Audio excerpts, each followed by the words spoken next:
Flight Training Adelaide started out 30 years ago as a young flying school, probably about 10 or 20 private students, and then developed over that period of time, probably over the 30 years towards the late 80s, started getting some institutional customers like Qantas Mainline and some Malaysian students, and then sort of in the early 90s, about 1994, picked up Cathay Pacific airline training, and then 1998 Dragonair, and it just went on from that. And as recently as this year, we've picked up, of course, Virgin Australia and also Qantas Link training.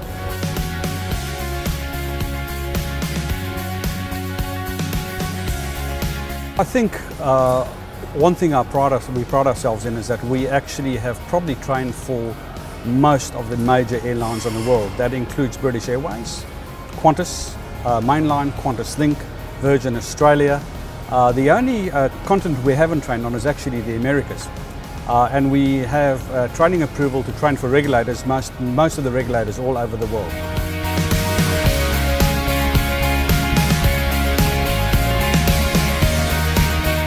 I think South Australia offers a lot of advantages. First and foremost, it has fantastic weather.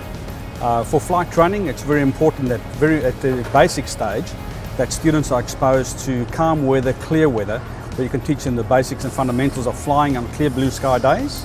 But also part of their training involves advanced training where they train in instrument flying conditions. And of course, wintertime in Adelaide provides a perfect situation whereby they can be trained under these conditions. Having Adelaide Airport here, which is now very much a recognised international airport, and a lot of the major airlines actually fly directly into Adelaide, makes it easy accessible for all our customers to come here on a single flight to come and see how the students are doing and then travelling back.